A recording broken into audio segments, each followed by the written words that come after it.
Movie के start में हमें एक साइबर टाउन दिखाया जाता है जहां पर लोगों के बहुत ज्यादा मिसिंग केस आने लगे थे। इसके बाद हम चिंग नाम के एक लड़के को देखते हैं जो वहां पर खड़ा किसी कंपनी की एडवर्टाइजमेंट देख रहा था।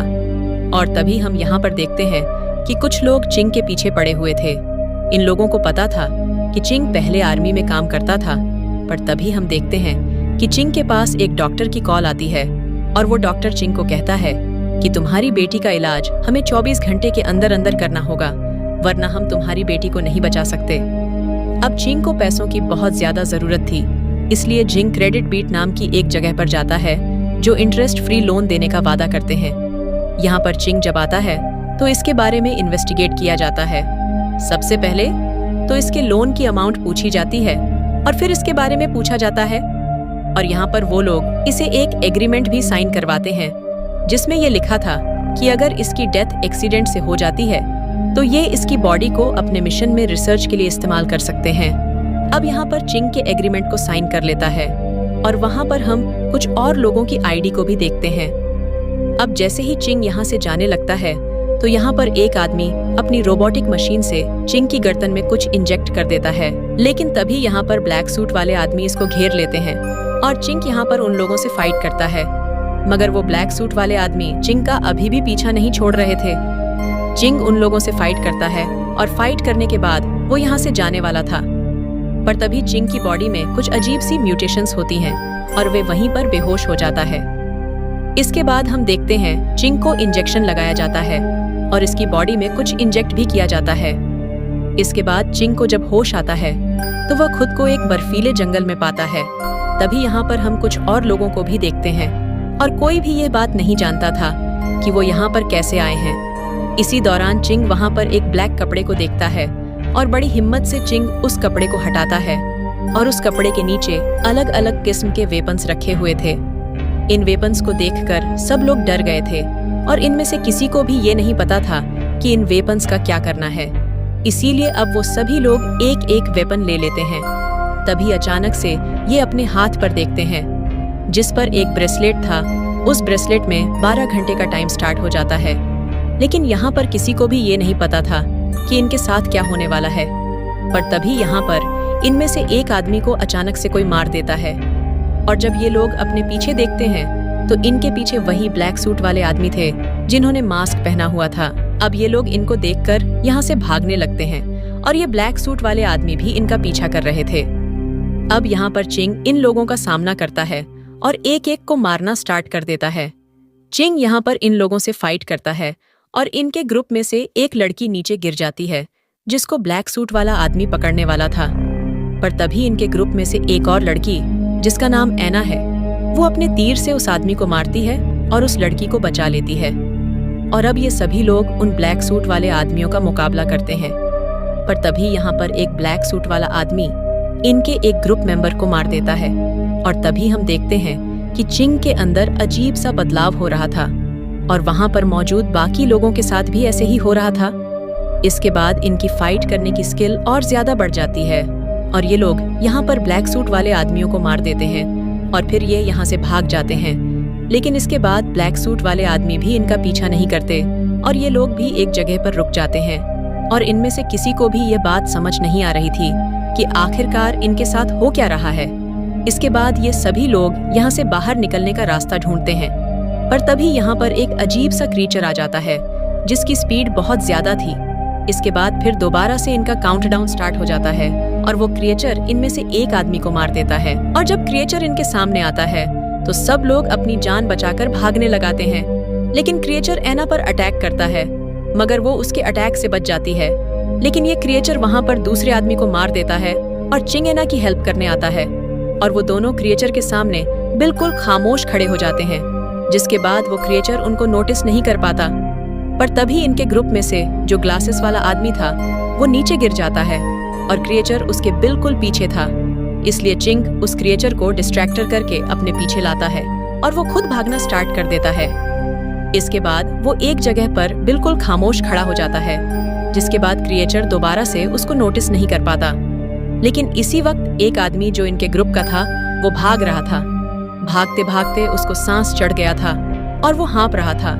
तभी क्रिएचर इसकी आवाज से उसकी तरफ चला जाता है और अब क्रिएचर उस आदमी के सामने जाकर खड़ा हो गया था और इस क्रिएचर को देखकर उस आदमी की हालत खराब हो गई थी और बाकी सब लोग भी बहुत ज्यादा डर गए थे और वो क्रिएचर एक ही झटके में उस आदमी को मार देता है।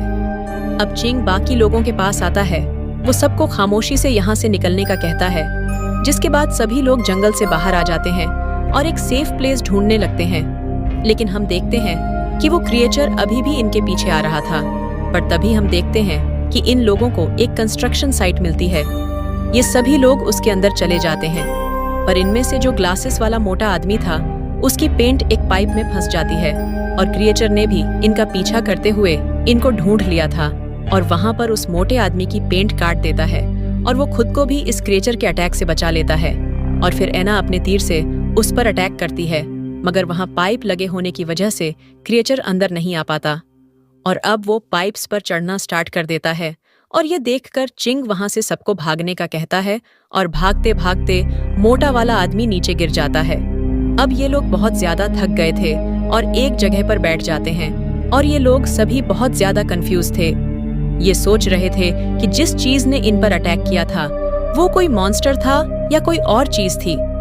पर तभी चिंग यहाँ पर सबसे कहता है कि उसको जेनेटिक म्यूटेशन से बनाया गया हो और एना सबको कहती है कि समझ नहीं आ रहा हम लोग यहाँ पर आए कैसे।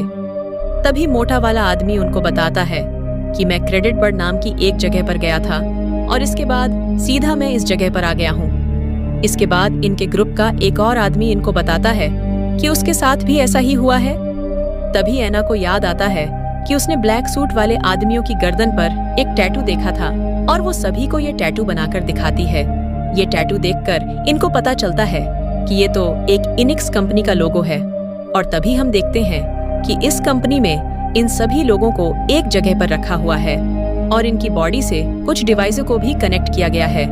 और यहाँ पर हमें पता चलता है कि ये लोग जो जंगल में फंसे हुए हैं वह असल में अपनी बॉडी के साथ नहीं है, क्योंकि उनकी बॉडी तो यहीं पर है। और अब हम देखते हैं कि कंपनी की सीईओ आती है और अपने सभी मेंबर के बारे में पूछती है। उसकी टीम मेंबर के लोग उसको बताते हैं कि एना की फ्लेक्सिबल बढ़ चुकी है और इन सब लोगों में चिंग सबसे अलग है, क्योंकि वो काफी देर बाद बेहोश हुआ था। अब उसके मसल्स के साथ साथ उसका ब्रेन फंक्शन भी स्ट्रांग हो गया है। ये सुनकर वो सीईओ बहुत ज्यादा खुश होती है और इधर ये सभी लोग बाहर निकलने का रास्ता ढूंढ रहे थे, मगर इनको रास्ता नहीं मिलता। ये सभी लोग थक जाते हैं और एक जगह पर बैठ जाते हैं। यहाँ पर बैठ करके सभी एक दूसरे को इंट्रोड्यूस करवाते हैं। ये सभी अपने बारे में बताते हैं। इसके बाद ये लोग आगे जाने लगते हैं। यहाँ पर हम देखते हैं कि उस कंपनी के सीईओ ने इन लोगों पर लगातार नजर रखी हुई थी। वहाँ पर सीईओ अपनी टीम से सेकंड टेस्ट स्टार्ट करने का कहती है और अब इनके पास 6 घंटे का काउंटडाउन स्टार्ट हो जाता है। ये देखकर सभी लोग अलर्ट हो जाते हैं और जिस जगह पर ये लोग मौजूद थे वहाँ पर बिल्डिंग टूटने लगती है और फिर ये सभी लोग एक जगह पर फंस जाते हैं, जिसके इर्द गिर्द से सारी जगह टूट जाती है और ये सभी लोग एक दूसरे को बचा रहे थे। अब जैसे ही चिंग यहाँ पर अपने ग्रुप मेंबर की एक लड़की को बचाने लगता है तो वो लड़की अपने दूसरे ग्रुप मेंबर के हाथ पर पांव रख देती है, जिसकी वजह से वो आदमी नीचे गिर जाता है और वो लड़की इन सब से कहती है कि मैंने यह जानबूझकर नहीं किया। और तभी ये जगह और ज्यादा हिलने लगती है और वो लड़की भी नीचे गिर जाती है। अब ये सिर्फ 3 लोग जिंदा रह गए थे। यहाँ पर चिंग एक बात नोटिस करता है कि यह जगह हर 5 सेकंड बाद हिलती है। अब चिंग यहाँ पर मोटे वाले आदमी से कहता है कि हम इस साइड से दूसरी साइड पर जंप कर सकते हैं या नहीं। और जब वह कैलकुलेशन करता है तो वह बताता है कि यहाँ से दूसरी साइड पर जाना इम्पॉसिबल है। मगर चिंग उस मोटे वाले आदमी से कहता है कि हमें यह रिस्क लेना होगा। तो वो आदमी उसको कहता है कि फिर तुम 30 डिग्री का यूज कर जंप कर सकते हो। अब जिंक यहाँ पर यह रिस्क लेता है और जंप कर फ्लोर पर आ जाता है। ये देखकर एना और वो मोटा वाला आदमी बहुत ज्यादा खुश होते हैं और फिर चिंग इन लोगों के पास एक वायर फेंकता है और एना तो फ्लोर पर आ जाती है। मगर वो मोटा आदमी जंप लगाने से बहुत ज्यादा डर रहा था, मगर चिंग उसको हिम्मत देता है कि तुम कर सकते हो। पर तभी जिस क्लिप के साथ वार लटकी हुई थी वो टूट जाता है और वो ग्लासेस वाला आदमी नीचे गिरने वाला था। पर तभी चिंग उसको पकड़ लेता है और एना ने पीछे से चिंग को पकड़ा हुआ था, मगर उसने भी अपने पांव के सहारे से उसको पकड़ा हुआ था और उस ग्लासेस वाले आदमी को भी पकड़ना बहुत ज्यादा मुश्किल हो रहा था। और यहाँ पर उस आदमी को अचानक से कुछ हो रहा था। उसको ब्रेन हैमरेज हो गया था। वो उनके इंजेक्शन को और ज्यादा सहन नहीं पा रहा था। मगर इस कंपनी की सीईओ कहती है कि और ज्यादा इंजेक्शन लगाओ, और वो आदमी एना से कहता है कि मुझे जाने दो, अगर तुमने मेरा हाथ नहीं छोड़ा तो हम सभी लोग मर जाएंगे। पर चिंग उस आदमी को बचाना चाहता था। वो पूरी कोशिश कर रहा था, लेकिन अचानक से उसका हाथ छूट जाता है और वो नीचे गिर जाता है। लेकिन कुछ ही देर में ये पूरी जगह गिरने वाली थी। एना अब झिंग को यहाँ से भागने का कहती है, और वहाँ पर पुलिस को क्रेडिट बीट जगह के बारे में पता चल जाता है, और उनको वहाँ से एक सिग्नल मिला था जो इन्फिनिक्स कंपनी में जाकर गायब हो गया था। इसीलिए पुलिस को अब ये शक था कि लोग जो गायब हो रहे हैं इसमें इन्फिनिक्स कंपनी का ही हाथ है, और यह कंपनी किसी न्यू टेक्नोलॉजी को इन्वेंट करना चाहते हैं, और हो सकता है उसी सीईओ ने अपनी रिसर्च के लिए लोगों को गायब करवाया हो। और अब हम कंपनी में सीईओ को देखते हैं जो नेक्स्ट टेस्ट की तैयारी करने को कहती है, और ये यहाँ से अपने 2 लोगों को चिंग और एना के पास भेजती है। और वहाँ पर एना का पांव बहुत ज्यादा जख्मी हो गया था, इसलिए चिंग उस पर एक कपड़ा बांधता है। फिर चिंग अपना बॉक्स ढूंढने लगता है, और वही बॉक्स एना ने उठा लिया था।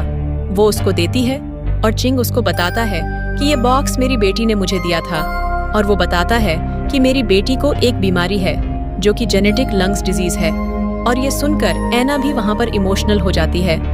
चिंग कहता है कि मैं किसी भी कीमत पर अपनी बेटी को बचाना चाहता हूँ। और इसके बाद ये लोग आगे बढ़ते हैं, और फिर दोबारा से काउंटडाउन स्टार्ट हो जाता है, जिसमें अब सिर्फ 2 घंटे का टाइम बचा हुआ था।